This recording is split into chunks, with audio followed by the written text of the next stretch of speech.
Good morning friends. पिछली video में हम लोगों ने slope of a line equally inclined to the two given lines इसके बारे में जाना और इसके ऊपर थॉरोली डिस्कस किया। तो आज इसी के ऊपर कुछ एप्लीकेशंस हम लोग देखेंगे। तो शुरू करते हैं। First question is a line 4x plus y equals to 1 through the point 2, -7 meets the line BC whose equation is 3x minus 4y plus 1 equals to 0 at the point B. If AB equals to AC, then equation of AC is, मतलब यहाँ पर एक line दिया गया है जिसका equation है 4x plus y equals to 1 और ये 2, -7 पॉइंट से गुजरता है और B पॉइंट में मीट करता है जहां पर BC का इक्वेशन दिया गया है 3x minus 4y plus 1 equals to 0। तो आप लोगों को यहाँ से AC का इक्वेशन निकालना है। एक और कंडीशन दिया गया है कि AC एंड AB जो है वो इक्वल है। सिंस ये दो इक्वल है तो इन दोनों का जो ऑपोजिट एंगल होगा AB का ऑपोजिट C एंड AC का ऑपोजिट B भी इक्वल है। तो अब हमें AC का इक्वेशन निकालना पड़ेगा। तो given is AB equals to AC। तो आइसोसेल्स प्रॉपर्टी से हम लोग लिख सकते हैं angle ABC equals to angle ACB। Suppose theta choose कर लेते हैं। नाउ इक्वेशन ऑफ BC दिया गया है 3x minus 4y plus 1 equals to 0। यहाँ से y इक्वल्स टू हो जाएगा प्लस 3/4 x प्लस 1/4। तो slope of BC equals to हो जाएगा 3/4। अब यहाँ पर दिया गया है कि BC is equally inclined with AB and AC। मतलब ये जो BC लाइन है वो AB and AC के साथ जो इंक्लाइनेशन है वो सेम है। तो यहाँ पर हमने जो थ्योरम हमने दिखा था, अगर एक लाइन दो गिवन लाइन के साथ इक्वली इंक्लाइंड है तो उन तीनों लाइन के बीच जो स्लोप का इक्वेशन होगा वो हो जाएगा m minus m1 by 1 plus m into m1 equals to m2 minus m by 1 plus m2 into m। जहाँ पर m2 था इस L2 लाइन का स्लोप, m था इस L लाइन का स्लोप एंड m1 था इस L1 लाइन का स्लोप। तो इन द सेम वे हम लोग यहाँ से लिख सकते हैं BC का जो स्लोप है उसे हम m चूज कर लेते हैं एंड AB का जो स्लोप है उसे हम m1 ले लेंगे। तो पहले AB का इक्वेशन लिख लेते हैं। दिया गया है 4x plus y minus 1 equals to 0। तो यहाँ से y equals to हो जाएगा -4x plus 1। तो स्लोप ऑफ AB को हम लोग लिख सकते हैं m1 equals to -4 and slope of AC को हम लोग चूज कर लेते हैं m2। तो फॉर्मूला में बिठा दे m minus m1 by 1 plus m into m1 equals to m2 minus m by 1 plus m2 into m। तो फॉर्मूला हो जाएगा 3/4 plus 4 1 minus 4 into 3/4 equals to m2 minus 3/4 by 1 plus 3/4 into m2। तो calculation करें, यहाँ से आ जाएगा 3 plus 16/4 by 4 minus 12/4 equals to 4m minus 3/4 by 4 plus 3m। अब यहाँ से आ जाएगा 19, ये 4 कैंसिल हो जाएगा और यहाँ से आ जाएगा -8, यहाँ से 4m minus 3/4 plus 3m। तो यहाँ से माइनस कॉमन ले लेते हैं और राइट हैंड साइड में इनटू कर दे तो आ जाएगा 3 minus 4m by 4 plus 3m। ये m2 हो जाएगा सब, क्योंकि हम लोग m2 का वैल्यू निकाल रहे हैं स्लोप ऑफ AC। तो यहाँ से अगर मल्टीप्लाई करें तो हो जाएगा 76 plus 57 m2 equals to 24 minus 32 m2। तो यहाँ से m2 का वैल्यू आ गया -52/89। तो ये AC का स्लोप आ गया और AC जो लाइन है वो भी 2, -7 इस पॉइंट से गुजरता है। तो यहाँ से हम लोग AC का इक्वेशन इजीली निकाल सकते हैं। इसे अगर हम x1 y1 चूज कर ले तो y minus y1 equals to m2 into x minus x1। इस इक्वेशन से AC निकल के आएगा। तो पुट कर देते हैं, ये जो पॉइंट है 2, -7। तो point A equals to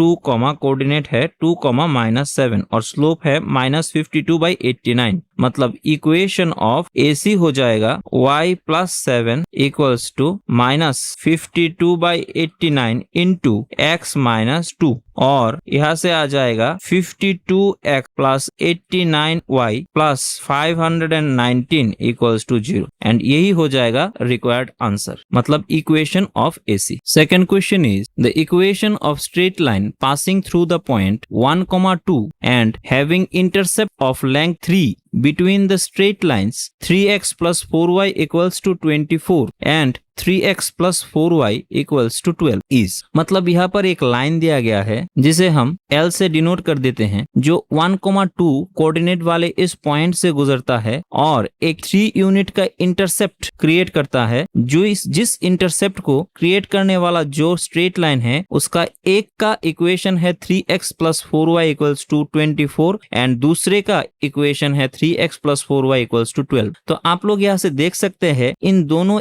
L1 and L2 straight line में x का कोफिशिएंट एंड y का कोफिशिएंट सिमिलर है, मतलब ये दो straight line parallel straight line होगा, क्योंकि हम लोग जानते हैं कि पैरेलल स्ट्रेट लाइंस में x का कोफिशिएंट एंड y का कोफिशिएंट इक्वल हो जाता है और प्रोपोर्शनल में रहता है। तो आप लोगों को इस L लाइन का इक्वेशन निकालना है, तो कैसे निकाल सकते हैं देख लेते हैं। पहले जो गिवन लाइन दिया गया है L1 3x plus 4y equals to 24 and L2 उसे लिख लेते हैं 3x plus 4y equals to 12। तो इन दोनों केस में स्लोप इक्वल होगा, वो स्लोप का इक्वेशन हो जाएगा m1 और m2 अगर ले L1 एंड L2 का स्लोप 3/4, सामने एक माइनस। अब सिंस ये दो लाइन पैरेलल है तो distance between L1 and L2 हो जाएगा, हम लोग डिस्टेंस ऑफ पैरेलल लाइन हम लोग पहले देखे थे C1 minus D1 by root under A square plus B square, जहाँ पर इसको हम C1 इसको D1 ले लेते हैं और ये A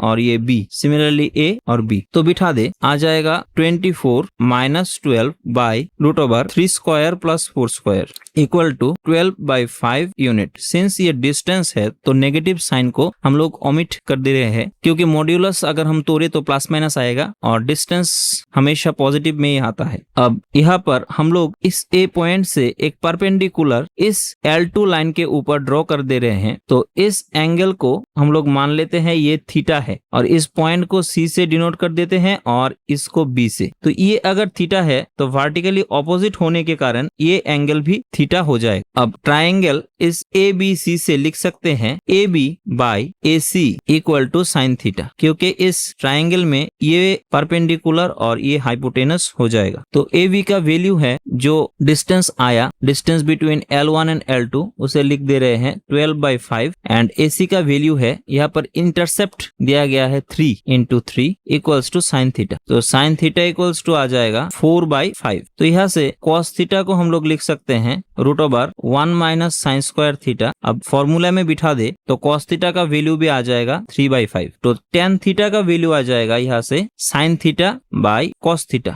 मतलब 4/5 बाई 3/5 इक्वल्स टू 4/3। मतलब ये जो एंगल आया थीटा, इसका अगर हम tan ले तो यहाँ से हम लोग लिख सकते हैं परपेंडिकुलर बाई बेस, मतलब ये अगर थीटा है तो ये भी थीटा ही होगा, तो इसका टेंजेंट जो आएगा इसका भी टेंजेंट सेम ही आएगा। तो ये जो एंगल है ये एंगल ये L straight line and L2 straight line के बीच जो इंटरमीडिएट एंगल है वही है। तो यहाँ से लिख सकते हैं कि angle between L and L2 is theta. तो यहाँ से tan थीटा को इक्वल लिख सकते हैं m minus m2 by 1 plus m into m2, क्योंकि ये जो एंगल था थीटा ये L एंड L2 लाइन के बीच था और L2 का जो स्लोप था इसको हम लोगों ने m2 कंसीडर किया था एंड L लाइन का जो स्लोप था उसको हम लोग m कंसीडर किया। तो अब यहाँ से tan थीटा का वैल्यू हम लोग जानते हैं 4/3 और इस m का वैल्यू हम लोगों को निकालना है और L2 लाइन का इक्वेशन दिया गया था 3x plus 4y equals to 12। यहाँ से जो स्लोप आया था m2 वो आया था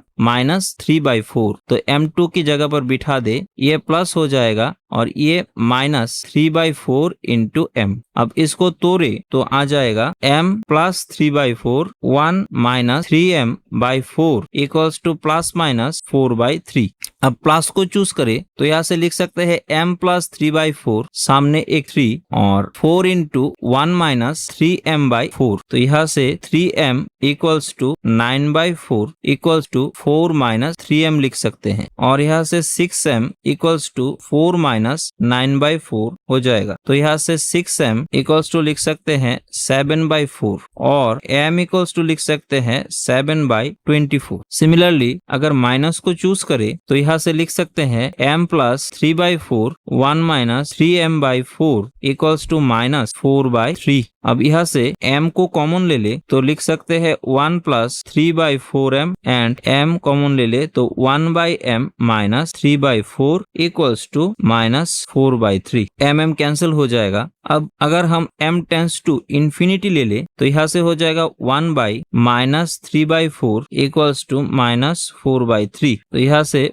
माइनस 4/3 इक्वल्स टू माइनस 4/3 मतलब इक्वेशन सेटिस्फाई करता है। तो अब यहाँ से जो रिक्वायर्ड इक्वेशन ऑफ L आएगा वो हो जाएगा y minus y1 equals to m into x minus x1। यहाँ से देख सकते हैं इसे हम x1 और y1 ले लेते हैं तो 1,2 इसे हम x1 इसे y1, तो y1 का वैल्यू हो जाएगा 2 माइनस m तो इंफिनिटी है और x माइनस x1 हो जाएगा 1। तो यहाँ से y माइनस 2 बाई नीचे इंफिनिटी हो जाएगा x माइनस 1 और x माइनस 1 इक्वल्स टू 0 हो जाएगा और x इक्वल्स टू 1। मतलब x कोई भी एक कांस्टेंट हमें यहाँ से मिल गए। मतलब यहाँ पर जो लाइन आएगा L वाला वो y एक्सिस के पैरेलल कोई एक लाइन आ जाएगा ऐसे करके, which is not possible। तो इसलिए हम लोग इस कंडीशन को एब्रोगेट कर दे रहे हैं। तो अब पॉजिटिव ले ले तो m का वैल्यू आ जाएगा 7/24 और जो पॉइंट था वो था जिससे ये लाइन गुजरेगा 1,2। तो रिक्वायर्ड इक्वेशन हो जाएगा y minus y1 equals to m into x minus x1। तो अब बिठा दे तो y minus 2 equals to 7/24 equals to x minus 1। तो यहाँ से आफ्टर कैलकुलेशन आएगा 7x minus 24y plus 41 equals to 0 and यही हो जाएगा equation of L line and hence the answer. तो आज हम लोगों ने इस टॉपिक के ऊपर 2 प्रॉब्लम देखे। इसी के साथ हम लोग इस सेशन को कंक्लूड कर दे रहे हैं। आशा करता हूँ समझ गए होंगे। तो तब तक के लिए thank you and good bye.